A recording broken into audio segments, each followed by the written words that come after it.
Salam la famille, c'est Chronio d'Atlas, j'espère que vous allez bien. Alors avant de commencer cette vidéo, je voulais vous souhaiter un Eid Mubarak à tous. Et je voulais aussi profiter de cette fête de l'Aïd pour passer un message hyper important dans cette vidéo. Alors je vous rassure, moi je suis pas l'imam Boussena. Je suis pas imam tout court d'ailleurs. Donc je veux pas forcément appeler à la paix. Je veux pas forcément appeler à vous aimer tous les uns les autres. Moi ça je pense que de toute façon c'est pas mon rôle. Mais pour le coup j'ai une chose à dire.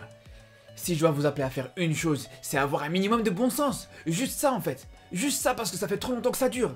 Ça fait trop longtemps qu'on voit des choses passer, que moi je dis rien, que je laisse passer, que je me dis c'est pas grave. Mais là c'est trop. Là c'est vraiment la goutte d'eau qui a fait déborder le vase.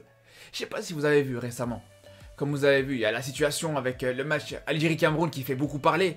Il y a le contexte autour de l'arbitrage. Il y a le recours auprès de la FIFA qui est toujours en attente de réponse à l'heure où je vous parle. Et malheureusement, et je dis bien malheureusement parce que c'est vraiment triste à dire, mais aujourd'hui on voit qu'il y a plusieurs médias qui se servent de cette situation pour servir leur propre intérêt, pour justement attiser la haine entre Algériens et Marocains. Déjà nous à la base en tant que Marocains, on n'a absolument rien à voir dans cette histoire. On n'a rien à voir à tel point où normalement je devrais même pas en parler. À la rigueur, ce que je devrais dire, c'est juste bonne chance à l'Algérie pour ce recours et bonne chance pour les échéances qui sont à venir. Mais c'est tout, ça devrait s'arrêter là normalement. Mais le problème, c'est qu'on a bien vu qu'il y a certains journalistes qui veulent absolument mettre le Maroc dans cette histoire. Et on l'a vu il y a quelques jours avec ce journaliste algérien qui a déclaré sur un plateau télé, sans absolument aucune preuve, sans aucun fondement, que Jamel Debbouze était mêlé à cette affaire du match entre l'Algérie et le Cameroun. Jamel Debbouze! Mais pourquoi pas Boudère pendant qu'on y est? Non mais sérieux, justement, c'est là où je vous appelle à faire preuve d'un minimum de bon sens. Et d'un côté comme de l'autre, du côté algérien comme du côté marocain. Parce que du côté algérien, bien sûr qu'il faut pas croire ce gars. Bien sûr qu'il dit n'importe quoi, bien sûr que ça se voit qu'il a aucun fondement et aucune preuve quand il parle. On le voyait sur le plateau télé que les autres personnes qui étaient présentes, elles le prenaient même pas au sérieux. Et honnêtement, quand je vois la réaction des personnes qui étaient présentes, pour moi on peut être que rassuré au final. Parce que je pense que c'est juste représentatif de ce que pense la majorité des Algériens. La vérité, qui peut prendre au sérieux un gars qui arrive et qui sort le scénario d'un film à la idée une fois dans l'Oued? Les gens ils sont pas bêtes, à part peut-être certains qui ont le cœur rempli de haine et qui attendent pas forcément ça pour manifester leur haine envers les Marocains. Mais le reste, les gens sont pas bêtes. C'est sûr qu'à partir du moment où tu fais preuve d'un minimum de bon sens et de logique, mais bien sûr que quand tu vois que certains médias algériens parlent d'incompétence de l'arbitre, parlent d'injustice dans ce match Algérie-Cameroun, ça on peut tout à fait l'entendre.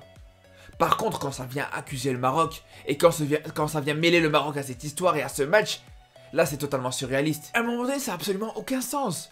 Si le Maroc avait le pouvoir de truquer des matchs, ils truqueraient déjà leur propre match, faut arrêter. Ça fait déjà 20 ans que le Maroc galère à passer les huitièmes et les quarts de finale de la Coupe d'Afrique. Donc si on se fie à la logique de certains, ça voudrait dire que le Maroc ne truque même pas ses propres matchs pour truquer des matchs où ils ont absolument rien à voir. Faut arrêter les gars, faut arrêter, sérieusement, c'est n'importe quoi. Et c'est là où nous-mêmes on doit pas tomber dans le piège. Et quand je dis nous, c'est en tant que Marocains, et moi le premier d'ailleurs.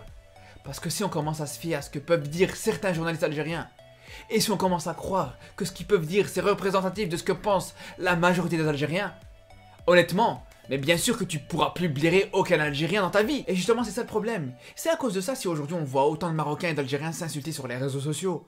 C'est comme ça tous les jours. En plein Ramadan, ça s'insulte les mères. Et justement, pour moi, ça, c'est un problème. La vérité, c'est un problème. Parce que, aujourd'hui, je suis pas en train de vous inciter à vous aimer les uns et les autres. Je vous le dis et je vous le redis. Je suis pas en train de vous dire, ouais, tous les Algériens et les Marocains, ils doivent s'aimer. Ça, je m'en fous complètement. Ça regarde chacun. Surtout que moi, ça me fait rire. La vérité, ça me fait rire. Parce que c'est ridicule. Honnêtement, ces personnes sur les réseaux sociaux qui se crêpent le chignon H24, quand tu les vois dans la vraie vie, c'est les meilleurs amis du monde entre Marocains et entre Algériens.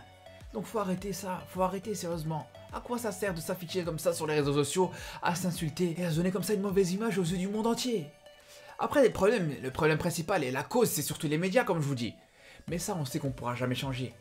Les médias qui vont lancer des fausses infos juste pour attiser la haine, ça il y en aura toujours, ça c'est de la politique. Et ça on pourra pas changer malheureusement à notre échelle. Par contre ce qu'il faut c'est juste un minimum de bon sens. Le meilleur moyen pour se faire une vision d'une certaine communauté, c'est juste son expérience personnelle.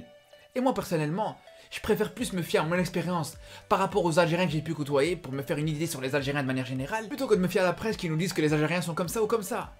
Et juste là, quand on voit par exemple sur internet des personnalités plus ou moins publiques, il y en a énormément qui partagent de très belles valeurs. Comme par exemple Yacine Ferguson qui est très connu sur Instagram, ou encore l'immigré parisien, le youtubeur que vous devez sûrement connaître, et il y en a sûrement encore plein d'autres.